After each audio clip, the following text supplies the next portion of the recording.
Yung family ko kasi ano sila, generation sila nung lagi silang tama. Siguro alam mo, siguro kung ilan kung maglalagay tayo ng gano'n, parang baliwala. Sa sure ka?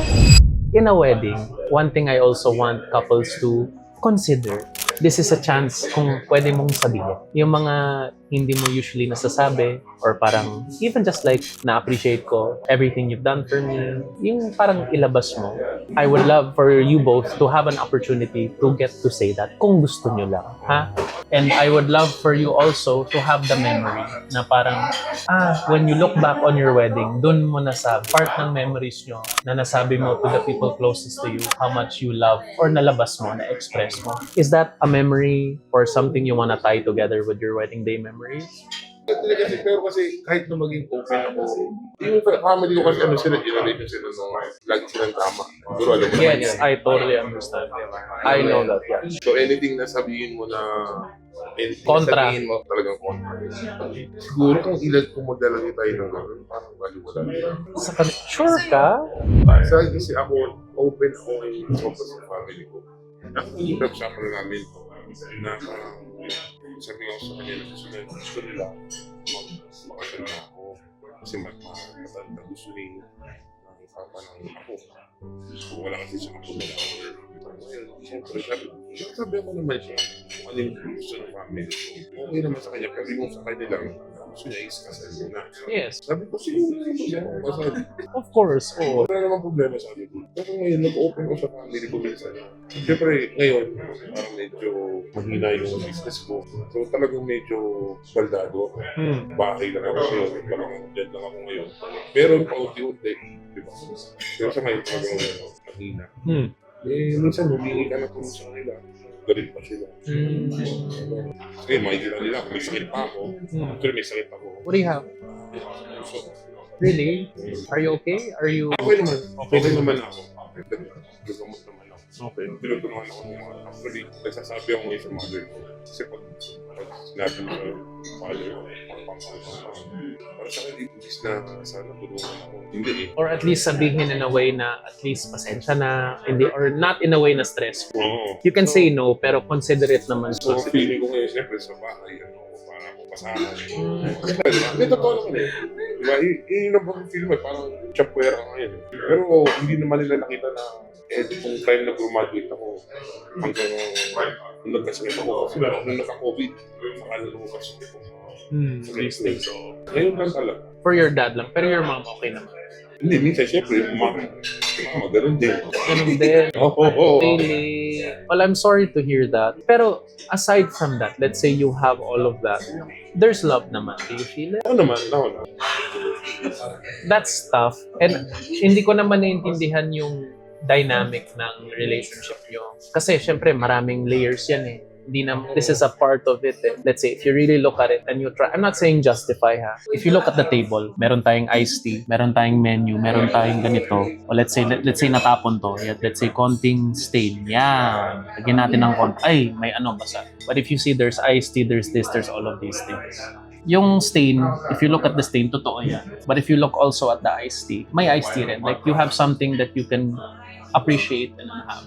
I'm saying like na parang, this is here, this is true, like that situation. But can you also see na parang, there's also love and there's also these, may pruweba na mahal ka naman talaga. Well, if you have that, then all I'm saying is, wala namang perfectong pamilya, diba? Wala namang perfectong magulang, wala ding perfectong anak, right? Marami tayong flaws. If you have something, proof of love and something healthy and positive. And all I'm saying is, on your wedding, would you want an opportunity to focus on those things? All I'm saying is, Gusto ko rin ipalik sa kanila na na-appreciate.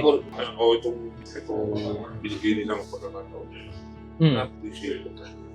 And totoo din yun. Totoo naman. Sa akin kasi wala namang problema sa mga gabay. Kahit naman talaga, gusto bata ko, tama naman yung pagkakala. Yung ano lang siguro. At this difficult time. Parang sabi ko nga, parang nauusgahan niya. Kasi dahil hindi na ako siya mga serious. And you can express that. There's a right time and place for all of those things. For me kasi, importante din masabi mo yun ng maayos. All I'm saying is, I'm trying to also help you both maneuver the healthiest possible perspective sa wedding.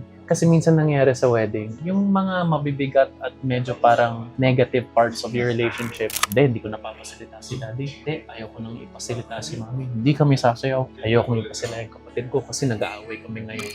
Yun ang nagiging focus nila on the wedding day na nangyari, yung once in a lifetime memories nyo. Yun ang naging highlight sa relationship na yon. Pero sa kapatid mo na yon, sa mama mo na yon, look at all the years. Totoo ba na minahal ka ng ganito? Totoo ba na pinalaki ka naman ng ganito? Look at everything. Gets mo? I don't want na yun ang naging highlight on your wedding day. And I'm not doing this for your parents. I'm doing this for you both. Meaning, don't you want that you chose to focus on the proof of love and the healthy, positive things? Would you want to be able to focus on that on your wedding? The positive things. Yun. And that's for you. That's not for your parents. That's for you. Meaning, I just want you guys to have yung parang hindi fear and pagting sarado yung nangyari sa wedding day nyo. Naging bukas and naging vulnerable kayo. Choosing love. Kasi naman yung what we celebrate, we don't celebrate fear in a wedding, diba? We celebrate love. So I try to also help couples navigate through the emotions to be more loving and to be more positive and healthy. Does that feel good for you both? Masaya pa rin ha. Dadaling ko pa rin lahat yan. Lahat yan nandyan. Promise, don't worry. Magiging masaya, smooth and everything. But I would love for you both to have that. Na yan din yung tied sa memories nyo. How does it feel? Masarap pag-aisip.